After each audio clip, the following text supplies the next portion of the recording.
Hello, everybody. This is Pascal from Neutrality Studies, and today I'm talking to Dr. Hazrat Bahar, who's a postdoctoral research fellow at the Institute for Communication and Media Studies at Leipzig University in Germany.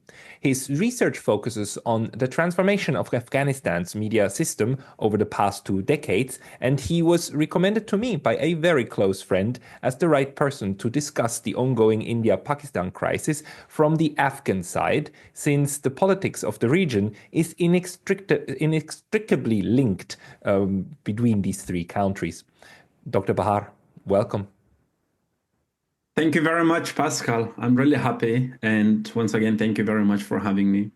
It's great that you said yes to this because it's difficult to find somebody to talk about this very sensitive issue of the, let's say, I don't exactly know how to put it or where to start with it, but the subcontinent, the Indian subcontinent and Central Asia are linked by a lot of a lot of history and a lot of ethnic um, um, commonalities and differences, and the colonial experience, of course. And interestingly enough, Afghanistan was not colonized, right? But it was modern day Afghanistan is also to some extent the result of the of British colonialism. Could you maybe start with telling us how the division between Afghanistan and Pakistan impacts still the political situation today? Thank you very much. Actually, the very establishment of Pakistan was still questionable for people in Afghanistan, or from the official perspective of the Afghan government. You know that, as you mentioned, the before the establishment of Pakistan, it was Afghanistan and the subcontinent or India that they had shared border, and later on in 1892, yeah, the Durand line was drawn. So it's still in Afghanistan that a perspective that it was drawn by forcefully imposed by the British colonialism or colonial government in the region, and that Afghanistan was forced to sign that agreement, where Afghanistan actually lost a great bunch of geography to today's Pakistan. And later on, when the Pakistan was established in 1947, Afghanistan was the first country, I would say, that they rejected the establishment of Pakistan because there was so many reasons. The first reason was that let the people decide to join either Afghanistan, the newly established country, Pakistan or India, but the Pakistan actually didn't give that option to those peoples because the Durand line actually that when it was drawn.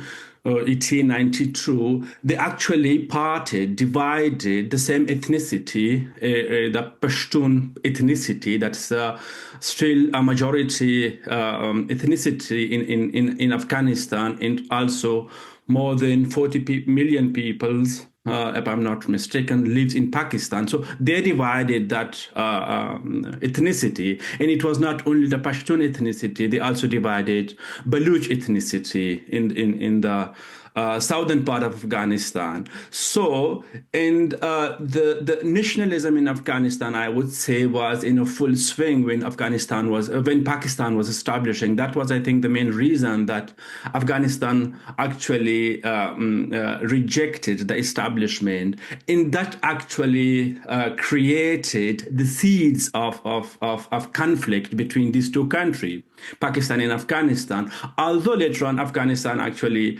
relaxed their relationship and they recognized the country, but still the Afghan government that time actually really wanted to let the Pakistan know that the geography, the land that they actually inherited was not recognized by the Afghan government. So that's how their relationship or the neighborhood actually established. And I would say that was established in a more tense situation. And later on, the situation further deteriorated in late 1960 60s. And once again, and when the situation, a political situation in Afghanistan deteriorated in 1970s, Pakistan actually get really used of those situation, and they supported those Islamic groups who later returned against the Afghan government and who fled to Pakistan, who got training there, and who were armed there, and who were supported both logistically and ideologically in Pakistan, who fought against first the Afghan government and then the Soviet occupation. And those situations, these kind of I would say bitter experience between these two countries still exist. And I would say from the very establishment of the Pakistan, or from the very birth of the country of Pakistan, Afghanistan, and these two countries, I would say, have never experienced a very friendly or friendly neighborhood among these two countries. So that kind of situation still exists. And whenever these two countries are normalizing their situation, something happens. Still, Pakistan is somehow trying to encourage the Afghan government to recognize once again officially the Durand line in Afghan government. So for and until now, rejected or did not want to officially recognize that Durand line. So that was just one part of their relationship.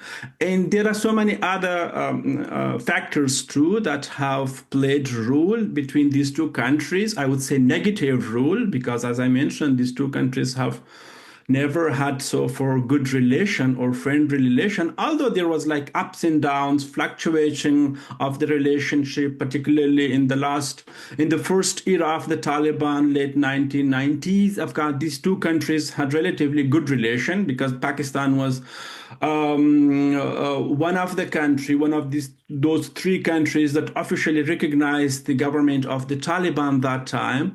And apart from that, as far as I understand and what I have read, these two countries have never experienced good relationship. In this kind of vague or full of hatred kind of environment, negatively impacted these two countries' relationship, I would say.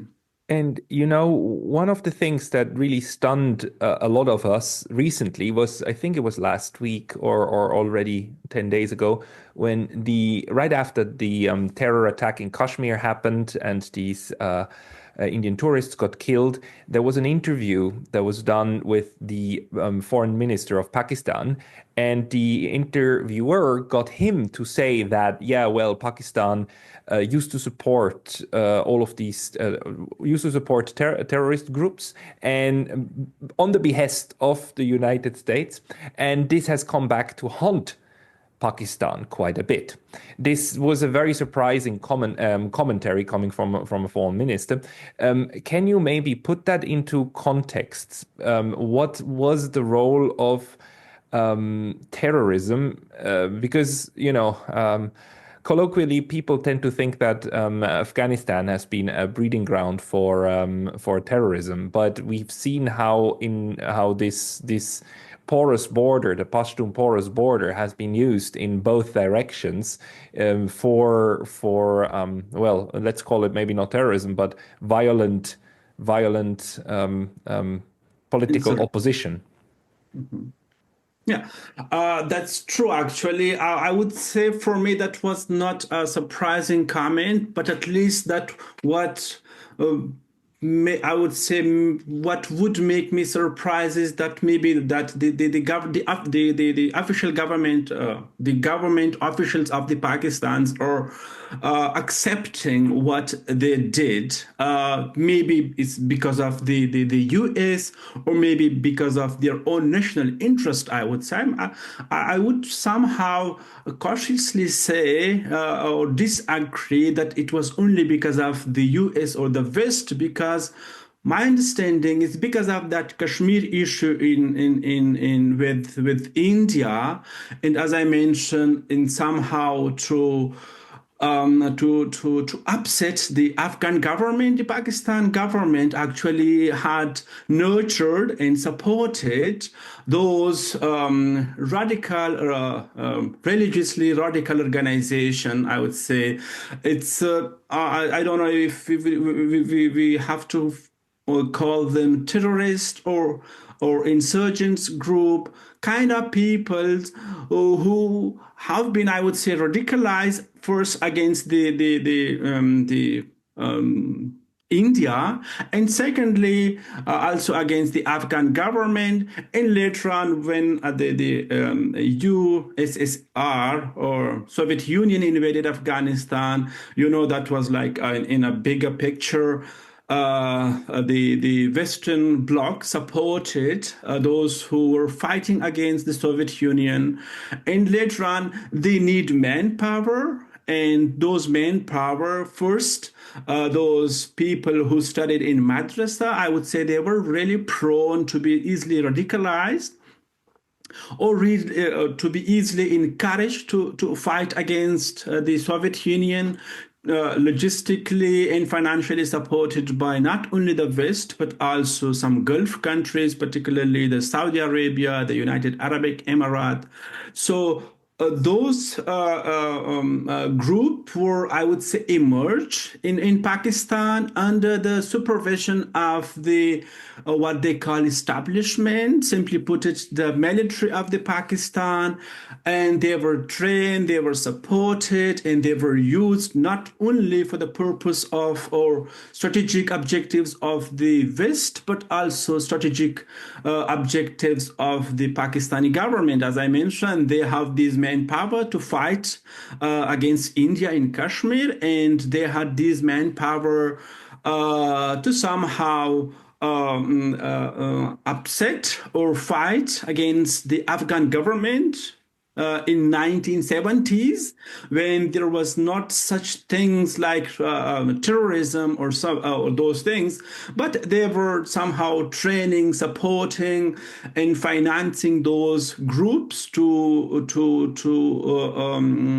announce or to conduct or fight so-called holy war against the Afghan government in 1970s. That was quite before the Soviet invasion of Afghanistan.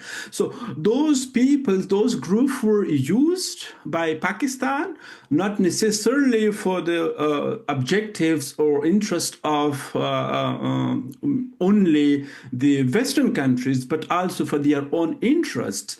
But now, actually, I would say the Taliban were having their sanctuaries in Pakistan when they were fighting against the Afghan government in just like 2 days ago. In the last 2 decades. So they were considering the Taliban as a strategic asset, that they would have a government in Afghanistan where once they obtain or control or have the control of the Afghan government or governance, and they would also be using those the Taliban in the country against India. But I would say so far that didn't yield the result that they were expecting. But again, they were providing sanctuaries, I would say training, financial support for the Taliban too in the last 2 decades to fight against the Western countries. So it was, I would say, it was not only the interest of Western countries. There was some interest beyond this so-called Western interest narrative, because the Pakistan government still, I would say, not.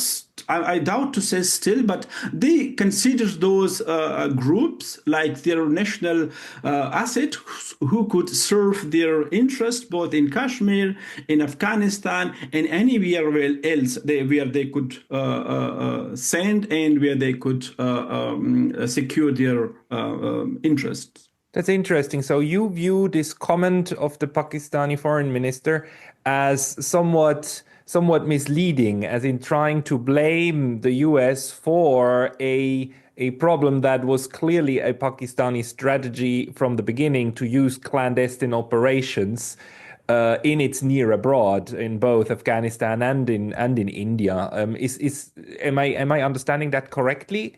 Exactly. That's exactly what I was trying to say. Is again, it's not the government of Pakistan actually supported, provided financial support, sanctuaries, training for those groups, not only because of the Western interest or the US interest, their own interests were also intertwined. So there was like a converging interest of both the US, the Western countries, and the Pakistan in supporting those organizations who are like these days are turning against the Pakistan.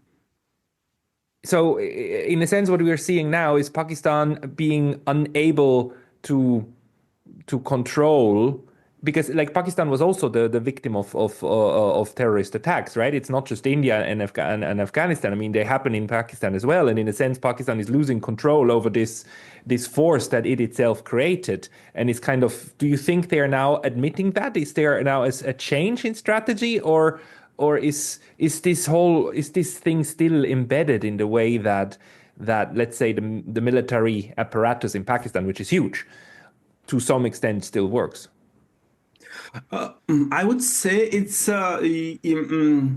I wonder if it's still like turning against the Pakistani establishment, because still they are supporting those organizations. Like what's happening maybe, or what would be happening in the Kashmir part or the eastern part of Pakistan may be caused by those organizations who could be controlled by Pakistan. I would say that recently the recent attack, although not officially claimed, but it's somehow linked by those organizations whose membership or leaderships are still in Pakistan, and the Pakistan government is not taking a serious action to dismantle those kind of activities, although they somehow ban those organizations or somehow officially dismantle, but leadership is still there. So I would say it's somehow because this kind of organization, this kind of insurgency has so many faces. So one part is, yes, I would say that is still in the interest of Pakistan, and some other actors are turning against the Pakistan. That the TTP, Tehrik-e-Taliban Pakistan, those at the beginning were supported, I would say, by the government of Pakistan, because previously that were like part of the Afghan Taliban who were fighting against Afghanistan. But recently, after the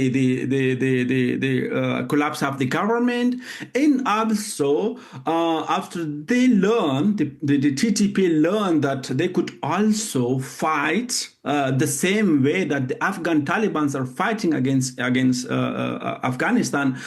They somehow switched their way and started fighting against the Pakistani government, the establishment, for bringing Islamic law, Sharia law in Pakistan. So until that, the TTP was somehow indirectly supported by the Pakistani government. But after that, when they turned against the Pakistan government, they started fighting against them. They started different military operation, where that was also somehow questionable, the way that they did. And some other organization, not necessarily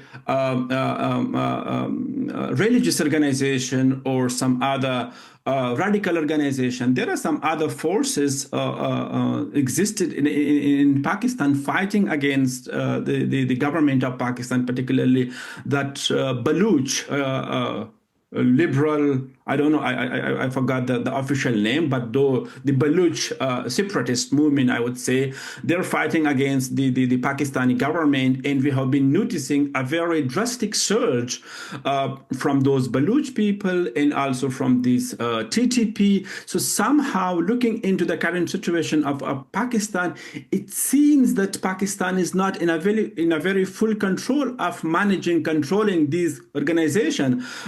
But in some other part, I would say Pakistans are very relaxed. I would say very easy, or not touching those organizations who are not questioning the establishment or not questioning the authority of the Pakistani government, but they do conduct kind of attacks beyond the border. So they are not, I would say, taking a serious action against those, but they have been trying to suppress those who are questioning the establishment of Pakistan, particularly the TTP or the Baluch separatist movement. So at the same time, a support of some groups that are useful, and the fight against the groups that oppose. I mean, so it's a relatively simple problem for Pakistan. I mean, from this viewpoint, of course, it's very highly complex then on the ground. But could you maybe also tell us a bit about the administration of Pakistan? I mean, when was it? A year and a half ago that the Imran Khan, the elected president, was ousted from power. He's now lingering in a prison, and his supporters are being suppressed. The role of the Pakistani military is, I perceive, in my perception, but I'm not an expert or anything. I view Pakistan very similar to the way that I view Egypt, as states heavily controlled and reliant upon the military apparatus. Is that fair to say? And is the military still like? Is it the military that's more or less in charge, or the military apparatus, or is the civilian control of the Pakistani state relevant? I do agree with you. It's actually from the very beginning, from the very establishment of the Pakistan, it's the military. If you look into the history of the Pakistan, it's ruled by almost more by military than the civilian government from the beginning. Then when there was like a civilian government that was overthrown, again, that was another military dictatorship, and again in 1980s, it was another military government, and again early 2000 it was another military government. So it's from the very establishment, it's the military. Yes, the government, the civilian government is also trying to act more like in a democratic way. It's like a democracy, but looking close into the operators of the Pakistani establishment, we understand, as you rightly mentioned, that it was Imran Khan, who was, I would say, brought.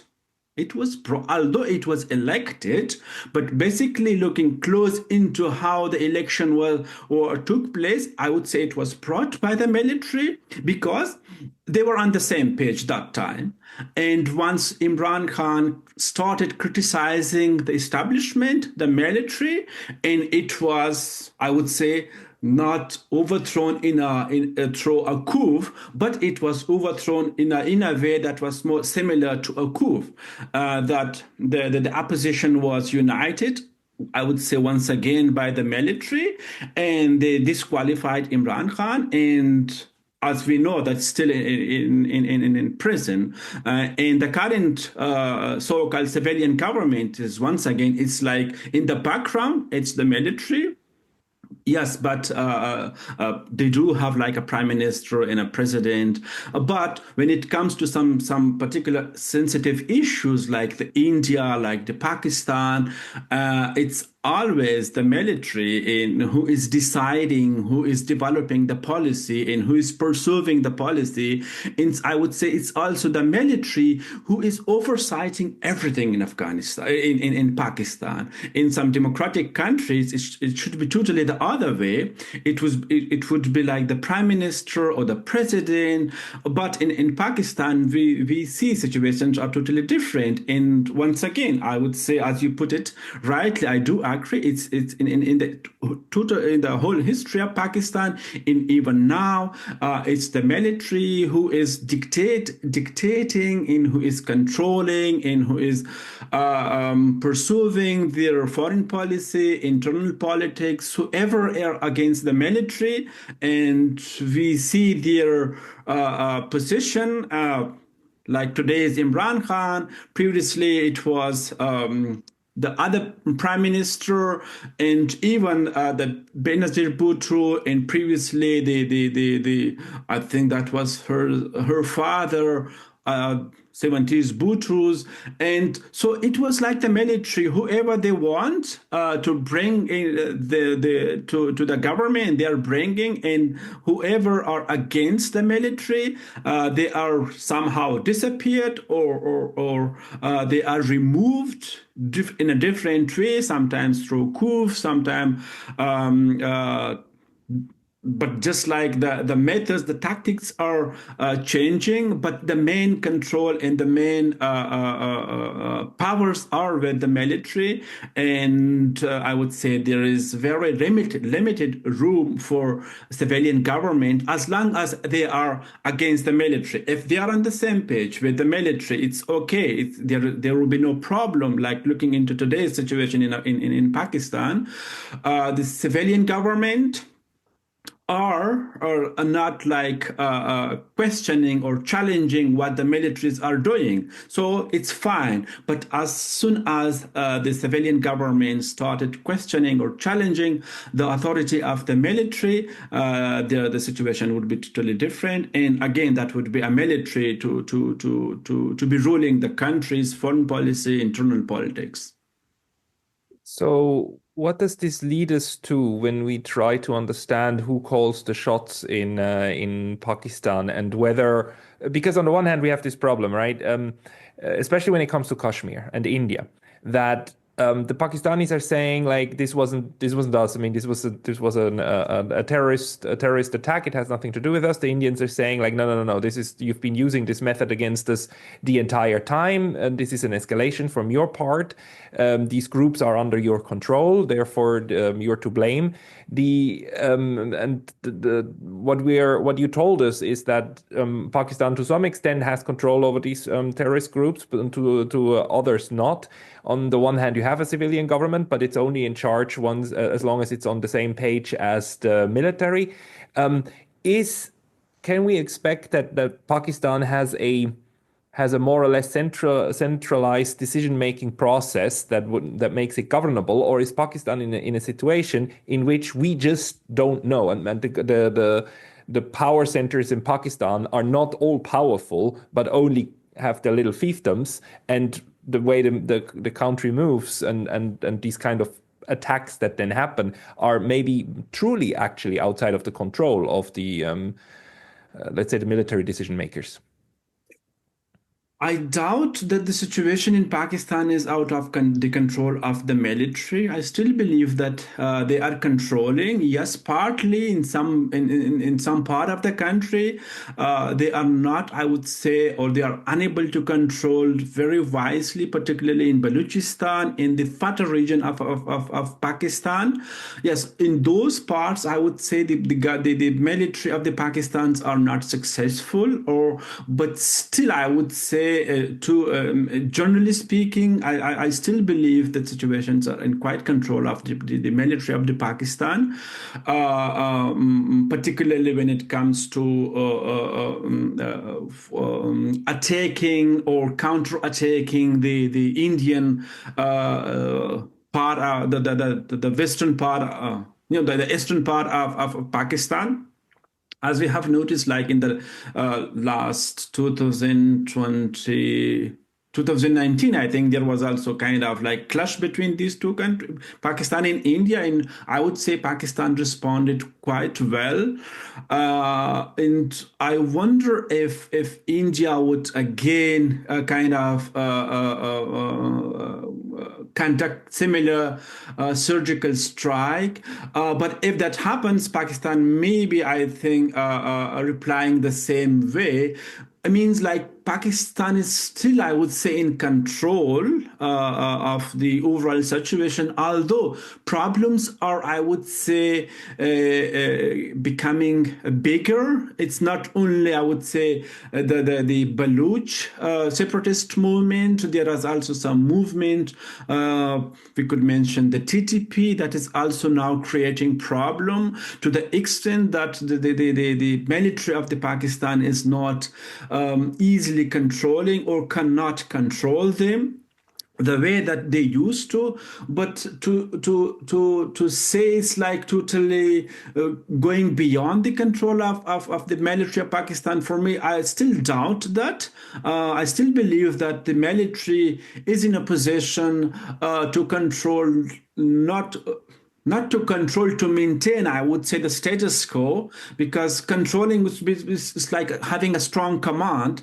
But I think Pakistan is not in a position to have a very strong command on the people in Balochistan, those who are fighting against the government, the Pakistani military, and also in the FATA region, or overall the Khyber Pakhtunkhwa province of the Pakistan. But still, I would say a Pakistani establishment is strong enough to maintain the status quo.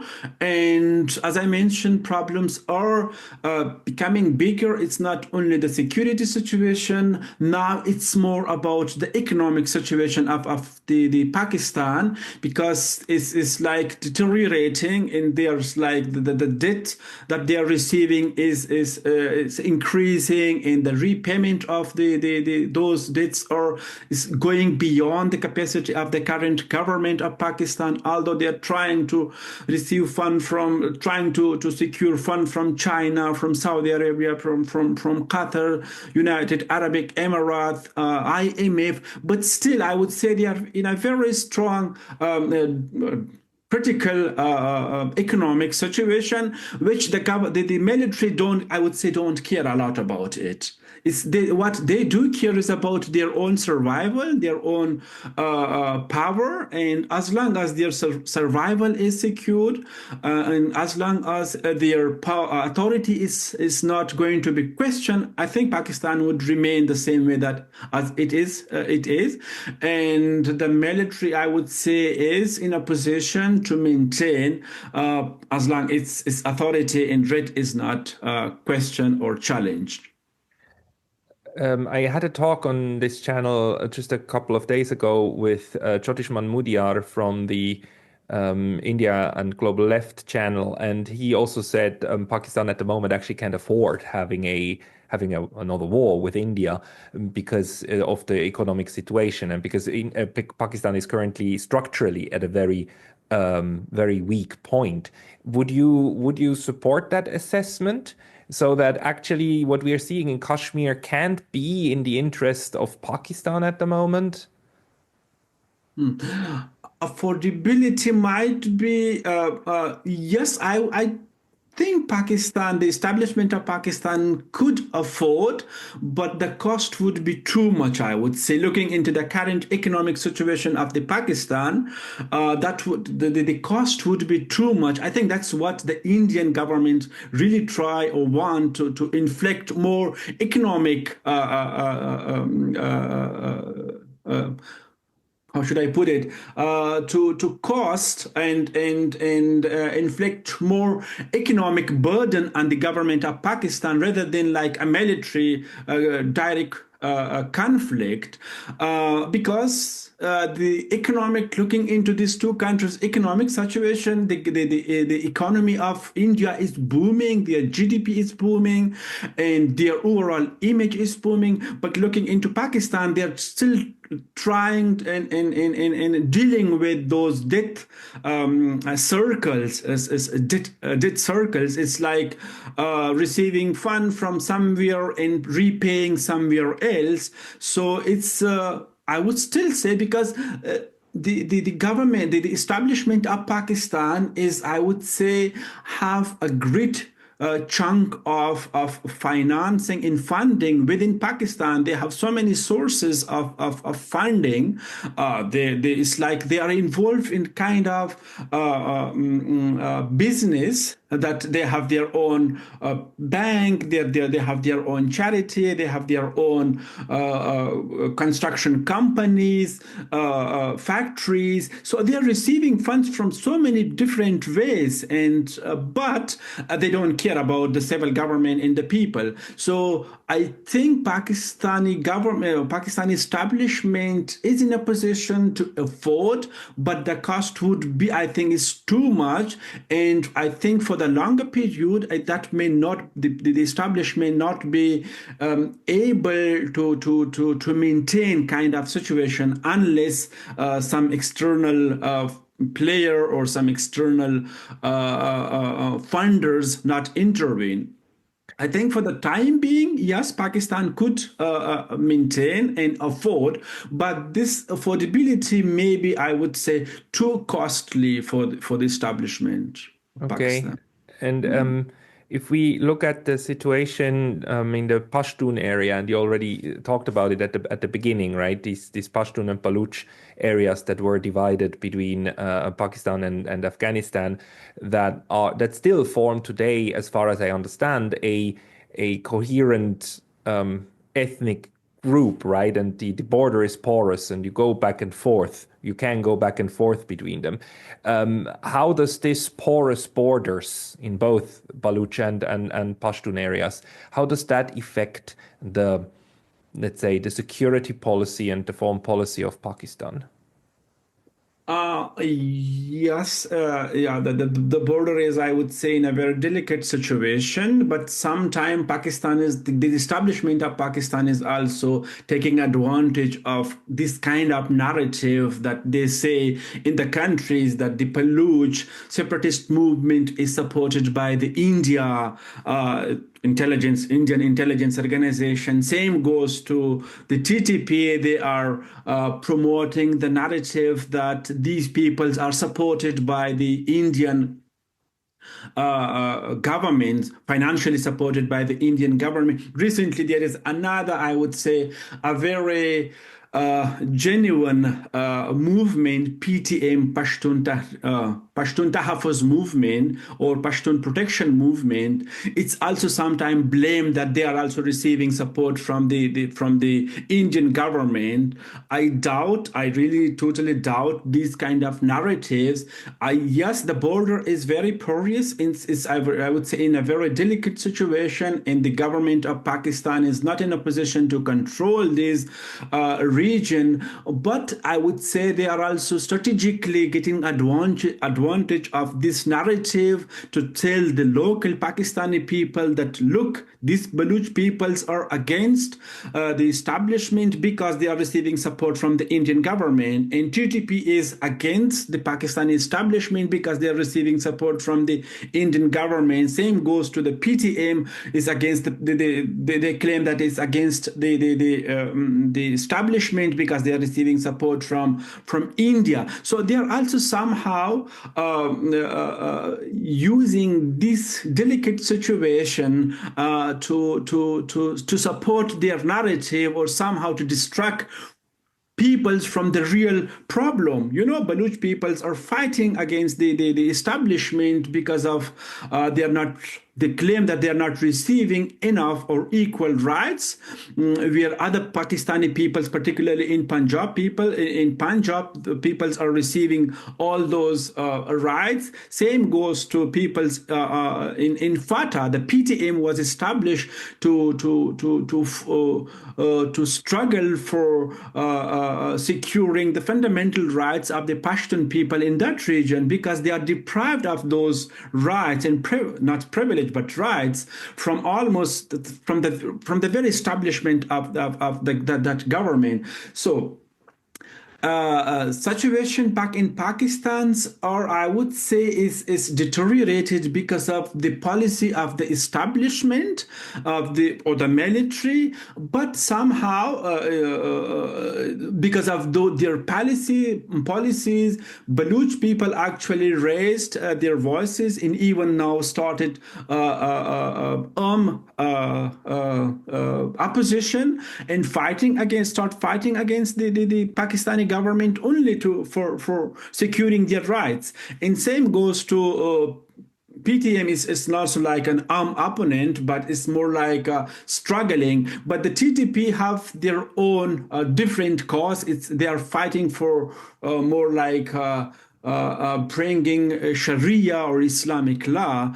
But yes, these border region from between this Pakistan in Afghanistan, they played a role.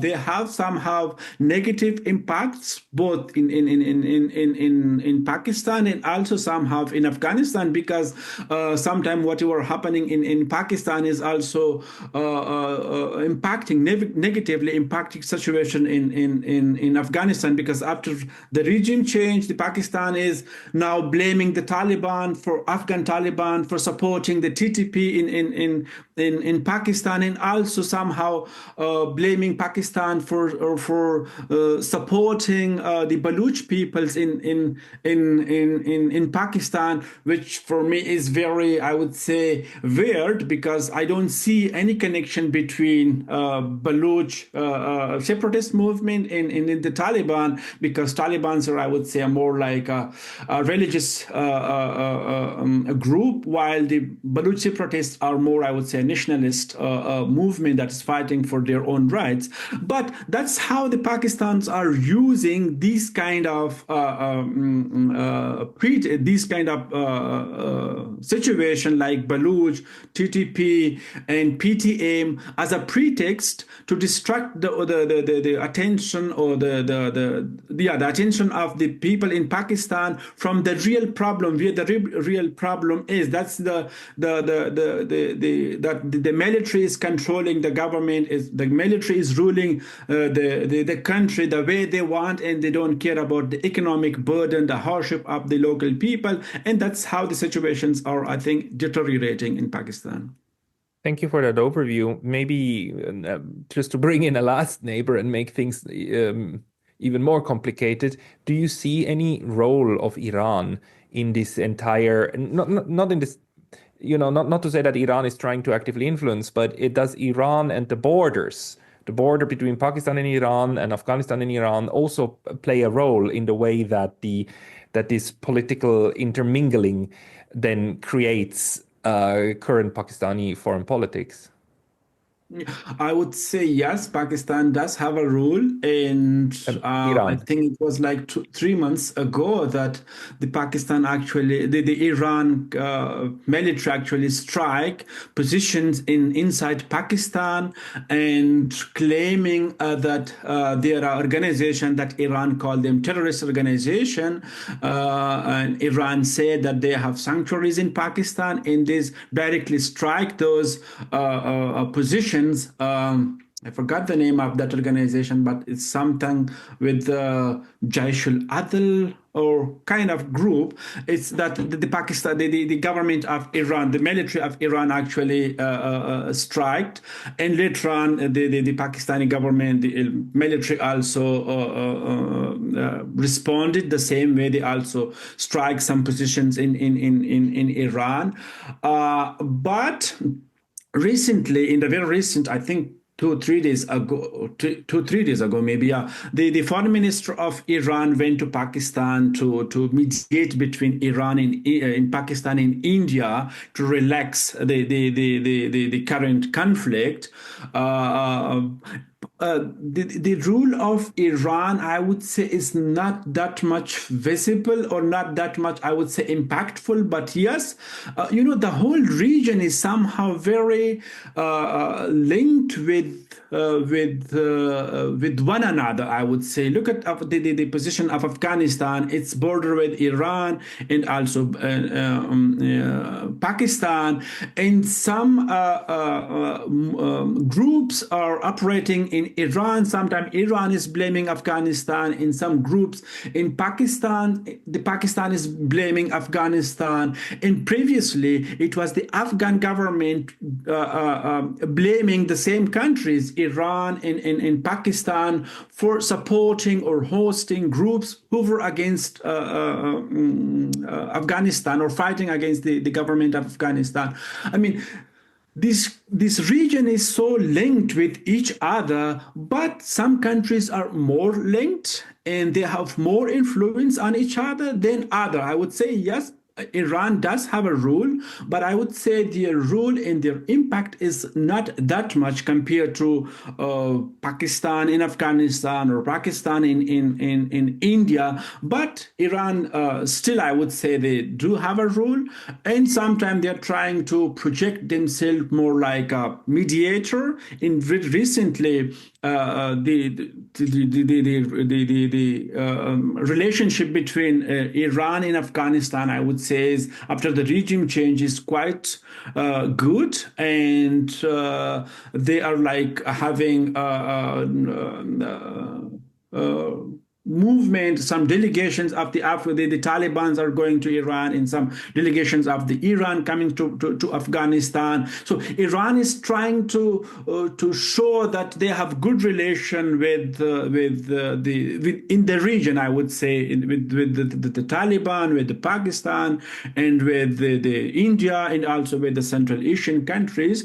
But I would say their role, particularly with Pakistan, is not that much compared to India in Afghanistan. And the biggest neighbor to everybody, including Afghanistan, you have a land border with China. Do you observe what's your impression of the Chinese involvement in the Afghanistan, Pakistan, India relationship? Yeah, I would say, China and India, I would say, in a relatively different position because they consider each other like a competitor, and their relations are not as good as relation between China and Pakistan and China and Afghanistan. But I would say overall, looking into the current situation, particularly the attack happened last 2 weeks ago in Kashmir. China is trying to specify, I would say, this kind of the tussle, the conflict between Pakistan and India. But overall, I would say China's role is quite visible and quite big in relation to Pakistan because they have, I would say, a great volume of economic relationship and the investment of China in Pakistan and looking into their history because they also have like a kind of common enemy of India. So they're also, because of that commonality or kind of common enemy, they also have good relation. That Gwadar port and also the CPEC project in Pakistan is worth up more than, I think, $60 billion. So China, I would say, has a very great role in Pakistan, and also China used to have and still have a good relation, I would say, with the Taliban, and also they had good relation with the previous government too. Although the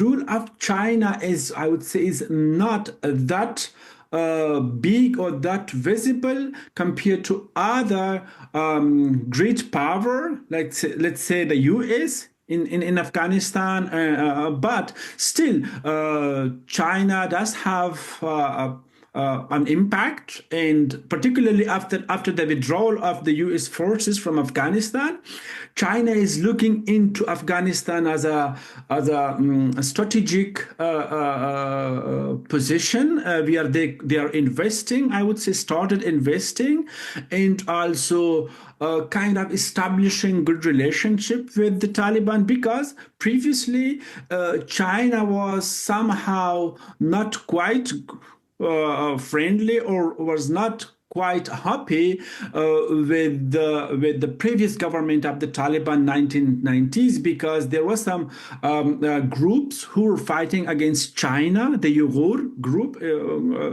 in so they thought that those peoples were trained, supported in Afghanistan or in the Fatah region of Pakistan. So China is trying to not turn Afghanistan once again in the same in the same country where different groups would be trained, supported, financed, so who could later on question or start fighting in China. So I think China is having a very strong look on that region, and they have established relatively good relation with the Taliban, much better relation with Pakistan. But when it comes to India, I think they are considering each other more like a competitor, but still, I would say China is trying to pacify this current conflict, and also China think that any conflict, any war in that region is not in the best interest of their national interest or in that region, because China is more like, I would say, their overall approach is more like economic centric in that region, and they, I would say, is not too much, particularly nowadays, they are not too much interested in who is ruling who is. They don't care about the democracy, they don't care about the type of government like the Western people, the Western countries are claiming to be, but they still they look into countries or regions based on their economic interest. So that's why I think they are establishing good relationship with let's say Afghanistan, and also Afghanistan is also seeing China as an emerging power to have good relationship, because from economic point of view, China is, I would say, the biggest economy in that region, and there is a great potential between, I would say, Afghanistan and China to utilize this potential. And China needs like a natural resources, while Afghanistan need an investment. I think that's where their interests are converging. And same goes to Pakistan. I think in Pakistan, it's not only the economic interest. They're also, as I mentioned, they have a common enemy. So their relations are more, I would say, quite strategic, and as they call each other, like I forgot the label that they are using. All season friend, I think. Yeah, they're using all season friend to each other. And China is always, particularly economically, intervening in helping the establishment or the government of Pakistan when the situations in Pakistan's, particularly economic situations, are not good. It's first China that are step in and help. But when it comes to, once again, India is also still like looking China as a competitor, but China, I would say, in that region is somehow more neutral.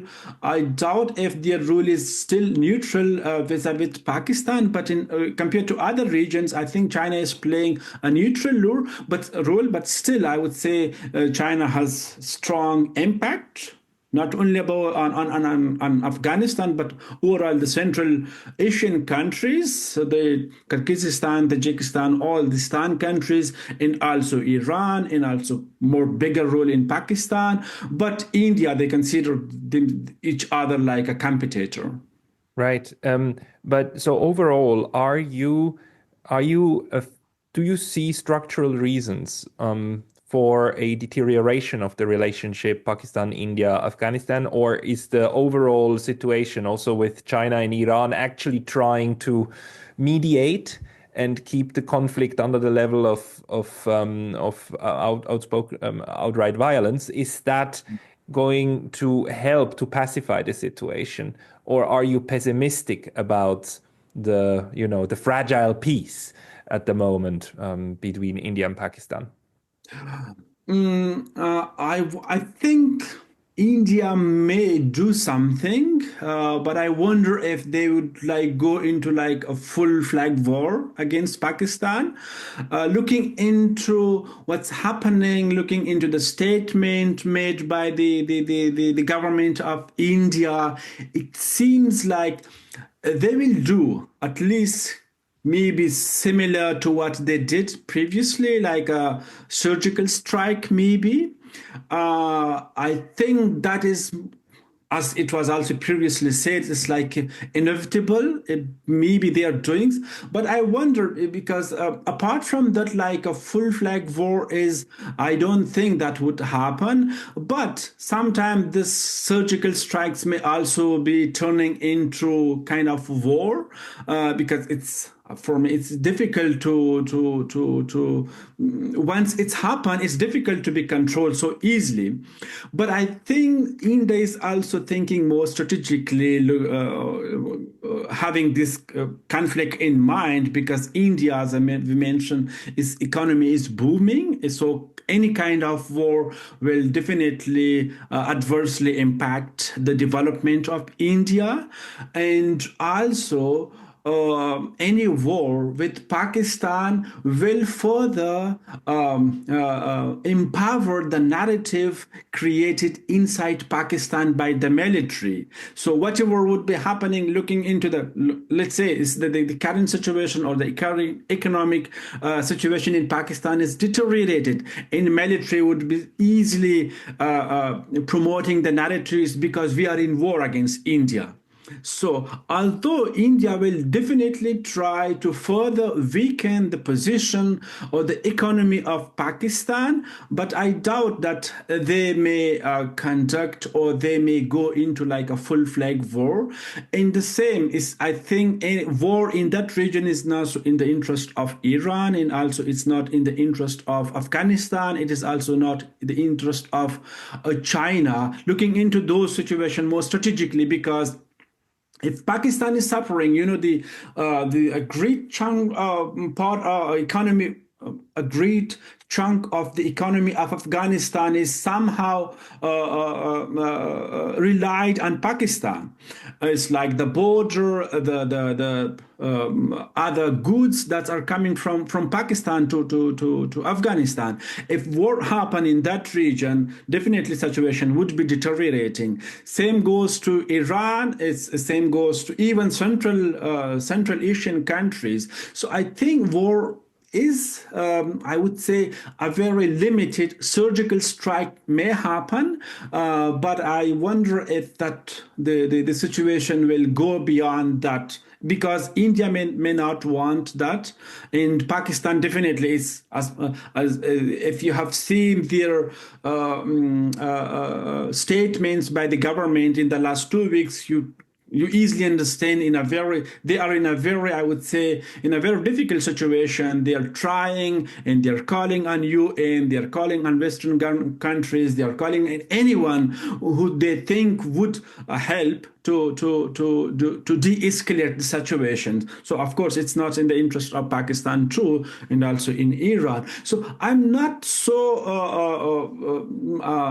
I don't think that the situation in that, particularly this conflict, will go like turn into kind of like full flag war. But I think some surgical strikes are inevitable. I think that may happen. Well, okay, that was a lot of insights. That was a lot of information. Thank you very much, Dr. Bahar. Is there any place where you sometimes publish some analysis at all, where people could follow you? Good to mention this. You mentioned this point actually.